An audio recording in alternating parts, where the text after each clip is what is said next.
آپ جانتے ہیں کہ بھارت کے کیپٹل دلی کی اسٹیٹ اسمبلی کے الیکشن میں عام آدمی پارٹی کو ایک لینڈ سلائیڈ وکٹری ملی ہے.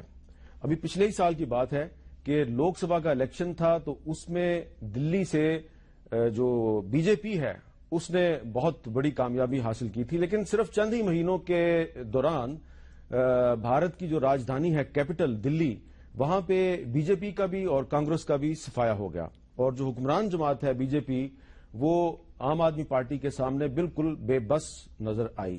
ایسا کیسے ممکن ہوا؟ کیا اس کی وجہ یہ ہے کہ جو بھارت کا الیکشن سسٹم ہے وہ بہت ٹرانسپیرنٹ ہے، الیکشن کمیشن جو ہے انڈیا کا وہ بہت انڈیپینڈنٹ اور آزاد ہے، اور پاکستان اور جو بھارت کا الیکشن کمیشن ہے اس میں کیا فرق ہے، اور پاکستان کا الیکشن کمیشن بھارت کے الیکشن کمیشن سے کیا سیکھ سکتا ہے؟ اس پر آج ہم بات کریں گے، اور ہمارے ساتھ موجود ہیں ایک بہت ہی محترم شخصیت جناب شہاب الدین یعقوب قریشی صاحب، ایس وائی قریشی صاحب، جو کہ بھارت کے سابق چیف الیکشن کمشنر ہیں. ان کے ساتھ ہیں جناب قمر محمد دلشاد صاحب جو کہ الیکشن کمیشن آف پاکستان کے سابق سیکرٹری ہیں، اور احمد بلال محبوب صاحب جو کہ پل ڈاٹ کے سربراہ ہیں. قریشی صاحب، آپ بھارت کے سابق چیف الیکشن کمشنر ہیں، لیکن یہ جو دلی کا اسٹیٹ اسمبلی کا جو رزلٹ ہے، ہر پاکستانی یہ جاننا چاہ رہا ہے کہ یہ کیسے ہو گیا؟ کیجریوال صاحب عام آدمی پارٹی کے سربراہ تھے، اور 2014 کا جو جنرل الیکشن تھا لوک سبھا کا، اس میں ان کی پارٹی کے 214 کینڈیڈیٹس کی ضمانتیں ضبط ہوئیں، اور اب اچانک ان کی پارٹی جو ہے اس نے 70 میں سے 67 سیٹیں جیت لیں. تو کیا یہ ان کی کامیابی ہے یا بھارت کے الیکشن سسٹم کی کامیابی ہے؟ دیکھیے، دونوں ہی کی کامیابی ہے، اور میں سمجھتا ہوں کہ سب سے زیادہ کامیابی ہندوستان کے ووٹر کی. ہندوستان کا ووٹر آج کل بہت سمجھدار ہے، میں سمجھتا ہوں کہ دنیا کا اسمارٹسٹ ووٹر ہے، اور وہ اپنے فائدے کی چیز دیکھتا ہے، مفاد دیکھتا ہے، ایشوز پہ اپنا فیصلہ کرتا ہے. اور جیسا آپ نے فرمایا کہ ابھی لینڈ سلائیڈ وکٹری عام آدمی پارٹی کو ملی، پچھلے مئی میں بری طرح ہار گئے تھے، وہاں پہ 7 کی 7 سیٹیں بی جے پی کو گئی تھیں اور ان کو 0 ملا، لیکن اس سے 6 مہینے پہلے پھر عام آدمی پارٹی جیت کے آئی تھی. تو ووٹر ایک تو بڑا امپیشنٹ ہے، بڑا ڈیمانڈنگ ہے، اور بڑا انفارگیونگ ہے. وہ فوراً پنش کرتا ہے، فوراً ریوارڈ کرتا ہے. تو یہ اس نے دوبارہ ثابت کر دیا. آپ کتنا عرصہ انڈین الیکشن کمیشن کے سربراہ رہے؟ میں 6 سال الیکشن کمیشنر میں تھا، 4 سال میں الیکشن کمشنر تھا، 3 ممبر کی کمیشن ہوتی ہے، اور 2 سال میں چیف الیکشن کمشنر تھا. اچھا، ایس وائی قریشی صاحب نے ایک کتاب بھی لکھی ہے، اور اس کتاب کا نام ہے undocumented wonder the making of the great Indian election. تو یہ جو گریٹ انڈین الیکشن ہے قریشی صاحب، اس میں نے آپ کی کتاب دیکھی ہے، اس میں آپ نے کچھ ریفارمز کا بھی ذکر کیا ہے. ہمیں یہ بتائیے کہ یہ جو انڈیا میں الیکٹرانک ووٹنگ سسٹم ہے یہ کب انٹروڈیوس ہوا، اور یہ کتنا سیکیور ہے اور کتنا ٹرانسپیرنٹ ہے؟ دیکھیے، یہ سسٹم شروع ہوا تھا 1982 میں. پہلی بار اس کو ہم نے کیرلا کی ایک کانسٹیٹوئنسی میں اس کو ٹرائی کیا، بہت اچھا اس کا رزلٹ نکلا. لیکن کچھ لوگوں نے اس کو چیلنج کیا، جو سپریم کورٹ تک کیس گیا کہ یہ آپ مشین کا استعمال نہیں کر سکتے. تو کورٹ نے بھی کہا، سپریم کورٹ نے، یہ نہیں کہ ہماری ٹیکنالوجی پہ انہوں نے کوئی ڈاؤٹ لایا، انہوں نے کہا ایک ٹیکنیکل لیگل پوائنٹ، انہوں نے کہا صاحب آپ کے جو قانون ہے اس میں الیکٹرانک مشین کا ذکر نہیں ہے، بیلٹ پیپر کا ذکر ہے، آپ قانون میں یہ تبدیل کرا لیجئے، تو جب تک مشین نہ یوز کیجئے. تو وہ اس لیے لیگل تھا، یہ نہیں کہ اس پہ ان کو یقین نہیں تھا، کہ ٹیکنیکل ایک لیگل کمی تھی. تو ہم پارلیمنٹ کے بعد گئے، پارلیمنٹ نے ایکٹ پاس کر دیا. اس کے بعد سے 1998 سے ہر الیکشن میں ہم یوز کر رہے ہیں. 3 ہم جنرل الیکشن کر چکے. اس سے زیادہ ہماری کوئی ریفارم نہیں، اس سے خوبصورت کوئی مشین نہیں. یہ ہمارے سکسیس کا ایک راز ہے کہ اتنا اسموتھ ہو گیا الیکشن. ایک تو اس میں انویلڈ ووٹ ختم ہو گئے، کیونکہ ہماری یہاں بھی انپڑھتا بہت ہے. اکثر لوگ سوال کرتے ہیں کہ جی مشین کا استعمال ان پڑھ کیسے کریں گے؟ ہم تو کہتے ہیں ہم نے بنائی ان پڑھ کے لیے، کیونکہ کام کیا ہوتا ہے، ایک بٹن دبانا ہے. ایک بٹن دبانے کے لیے تو کوئی علم و تعلیم کی تو کوئی ضرورت نہیں ہے، بٹن ہی تو دبانا ہے. قلم چلانا، مہر ٹھیک جگہ لگانا، اس میں زیادہ اسکل ہے، بٹن دبانا تو ہے نہیں. آپ نے کینڈیڈیٹ کا نام اور سمبل دیکھی، اس کے آگے والے بٹن دبا دیجئے، اس کے ساتھ ایک لائٹ جل جائے گی، ایک آواز ہوگی بیپ کی، تاکہ آپ کو پتہ لگے آپ نے ٹھیک ووٹ. یہ کیسے پتا چلے گا کہ یہ جو بٹن دبانے والا ووٹر ہے یہ صحیح ووٹر ہے؟ ہاں، یہ اس میں یہ کہ ایک تو اسی کے جس نام کے سامنے ہی لائٹ جلے گی، ورنہ کسی اور جگہ غلط جگہ لگے گی تو اس کو پتہ لگ جائے گا کہ بٹن میں نے یہ دبایا تھا، لائٹ کوئی اور جل گئی. اچھا جی. تو ایک اور سوال ہے کہ جرمنی میں، نیدرلینڈ میں، آئرلینڈ میں یہ جو الیکٹرانک ووٹنگ سسٹم ہے اس پر بڑے اعتراضات ہیں، اور وہ کہہ رہے ہیں کہ یہ ٹھیک نہیں ہے، اس میں بھی دھاندلی ہوتی ہے. جی دیکھیے، یہ اگین یہ ڈبیٹ بڑی چل پڑتی ہے اور اس میں بڑی ایل انفارم ڈبیٹ. جرمنی ہمیں بھی بہت بتایا گیا کہ یہ جرمن سپریم کورٹ نے اس کو انلیگل ڈکلیئر کر دیا. ایک تو سب سے پہلا جواب یہ ہے کہ ہم انڈیا میں جرمن سپریم کورٹ کا آرڈر نہیں فالو کرتے ہیں، انڈین سپریم کورٹ کا کرتے ہیں. ٹھیک ہے. اور جرمن سپریم کورٹ سے 25 سال پہلے ہماری کورٹ نے بھی یہی کہا تھا، لیکن ٹیکنیکل گراؤنڈ پہ کہا تھا کہ لیگل لا میں مینشن نہیں ہے، لا میں مینشن کرا دو. وہ ہم نے کرا دی، شروع ہو گیا. جرمن سپریم کورٹ نے بھی ایکچولی یہ کہا، اگر کوئی ججمنٹ تو کوئی پڑھتا نہیں ہے، اس میں انہوں نے کہا کہ ان کے کانسٹیٹیوشن میں لکھا ہوا ہے کہ electoral system will be very transparent. مطلب جب آپ نے بٹن دبایا وہ ایک الیکٹرانک گیجٹ میں گئے تو فزیکلی الیکٹرانک گیجٹ میں دکھائی تو دے گا نہیں کہ ایکچولی اسے نام سے گیا. تو اس وجہ سے انہوں نے کہا کہ یہ اس میں کمی ہے. ہمارے سپریم کورٹ نے قانون بنانے کو اپنے قانون بنا دیا. ابھی بھی ڈیمانڈ ہوتی رہتی ہے کہ صاحب اس میں کیسے پتہ لگے. اول تو اس میں اتنے چیک ہیں ہماری مشین میں کہ جب ہم مشین کو ٹیسٹ کرتے ہیں 3 جگہ، ہر ٹیسٹ میں ہم پولیٹیکل پارٹی کو اپنے ساتھ بٹھاتے ہیں کہ ہر مشین ٹیسٹ ہوتی ہے. پولنگ ڈے پہ پول شروع ہونے سے پہلے 1 گھنٹے کا موک پول کرتے ہیں ہر مشین پہ 100% پہ کہ دیکھو 100 ووٹ ڈال کے دیکھو کہ ٹھیک پڑے کہ نہیں پڑے، ریزلٹ نکال کے دیکھو. پھر اس کو ریسیٹ کر کے الیکشن چالو کرتے ہیں. پھر اس مشین کو ہم سیل کرتے ہیں. اس کے اوپر جو کرنسی نوٹ والی کمپنی میں چھپتے ہیں اس کے اوپر نوٹ سنگل نمبر ہوتا ہے، اس کے اوپر پارٹی کے ریپرزینٹیو دستخط کرتے ہیں. اتنے اس کے بلٹ ان چیکس ہیں کہ اس میں کوئی فول پروف ہو کے علاوہ کچھ اس میں کچھ ہو ہی نہیں سکتا. قمر دلشاد صاحب، انڈیا میں 1982 میں الیکٹرانک ووٹنگ سسٹم آ گیا، پاکستان میں 2015 میں بھی نہیں آ سکا. جی، الیکٹرانک ووٹنگ مشین تو میرے خیال میں ایک اچھی چیز ہے اور میں تائید کرتا ہوں کہ انڈیا نے ایک تجربہ کیا ہے، کامیاب تجربہ کیا ہے، اس سے فائدہ اٹھانا چاہیے. لیکن میر صاحب، یہ جو اعتماد ہے نا، یہ مشین سے نہیں آئے گا، مشین اعتماد سے آئے گی. دیکھیے، اگر اعتماد نہیں ہے تو لوگ یہ سوچیں گے کہ مشین کے اندر بھی ہم نے کوئی ایسا پروگرامنگ کر دی ہے، اس کے اندر چپ بدل دی ہے. انڈیا میں بھی یہ ہوئے اور گریجولی انٹروڈیوس کی گئی. تو میرے خیال میں یہ جو اعتماد سازی کا کام ہے یہ ہے بنیادی طور پہ. اگر اعتماد سازی ہو جائے گی تو دنیا میں بہت سے ملکوں میں پیپر کے اوپر ہوتا ہے، وہ لوگ اس کو ایکسپٹ کرتے ہیں. ہمارے یہاں پیپر سے بھی ہوتا ہے، ہمارے یہاں کمپیوٹرائزڈ الیکٹرل رولز بھی بن گئے ہیں، اس کے اوپر تصویریں بھی ہیں. اس کے باوجود آپ دیکھیے دونوں پارٹیوں کی مشاورت سے چیف الیکشن کمشنر بھی مقرر ہو گیا ہے، لیکن ہم مان کے نہیں دے رہے. تو میرے خیال میں ہماری سیاسی جماعتوں کو کچھ اعتماد کسی حد تک کرنا بھی سیکھنا چاہیے، یہ بھی ایک بات اہم ہے. لیکن مشین کے آنے سے اعتماد میں کچھ شاید مارجنلی اضافہ ہو جائے، لیکن ایسا نہیں ہو سکتا کہ آپ ٹوٹلی ایک چیز کو مان ہی نہیں رہے اور مشین آئے گی تو اچانک اس پہ ایمان لے آئیں گے، ایسا نہیں ہوگا. اچھا، میں آپ کا اشارہ سمجھ رہا ہوں کہ آپ کیا کہہ رہے ہیں. قریشی صاحب، ابھی ہم وقفے سے پہلے بات کر رہے تھے الیکٹرانک ووٹنگ سسٹم کی اور آپ نے اس کو ڈیفینڈ کیا ہے، لیکن اگر یہ اتنا ہی اچھا سسٹم ہے تو یہ امریکہ میں کیوں نہیں ہے؟ دیکھیے، یہ سوال اکثر ہم سے کہا جاتا ہے کہ امریکہ میں کیوں نہیں ہے، یورپ میں کیوں نہیں ہے. ہم کو یہ چیز اس لیے عجیب لگتی ہے کہ ہر چیز ہم نے امریکہ سے نہیں سیکھنی چاہیے. کچھ چیزیں ایسی ہیں کہ شاید ہم ان سے بہتر کرتے ہوں. اب امریکہ نے عورتوں کو برابر کا حقوق دینے کے لیے 144 سال لگائے، تو کیا ہم کہیں گے جی انہوں نے 144 میں دیا تو ہم بھی 144 سال بعد دیں گے؟ ہم نے پہلے دن 1950 میں دے دیے تھے، جبکہ اس وقت ہمارے یہاں 84% آبادی ان پڑھ تھی. ویسٹرن ورلڈ نے کہا کہ صاحب یہ ان کا دماغ خراب ہو گیا کہ یہ ڈیموکریسی چلائیں گے اتنی ان پڑھتا میں، اتنی غریبی میں. آپ نے اپنی اس کتاب میں جو عورتوں کی ریپرزنٹیشن ہے پارلیمنٹ میں، جی، اس کی ریشو بھی لکھی ہے، جی، بتائی ہے آپ نے. جی جی جی. پاکستان میں زیادہ ہے، انڈیا میں کم ہے. اس کی وجہ کہ آپ کے یہاں ریزرویشن ہے، 30% ریزرویشن ہے. ہمارے یہاں پارلیمنٹ اور پروونشل اسمبلی لیول پہ ریزرویشن نہیں ہے. پنچایتی راج میں ہے، وہاں پہ 30% ریزرویشن ہے، وہاں پہ 50% عورتیں گھس گئی. اچھا، اب ایک بات بتائیے، عمران خان صاحب کو جو ہمارا الیکشن کمیشن ہے اس پہ بہت اعتراضات ہیں، آپ کی ان سے ملاقات بھی ہوئی ہے. آپ کے خیال میں کیا عمران خان کے اعتراضات واقعی جینون ہیں؟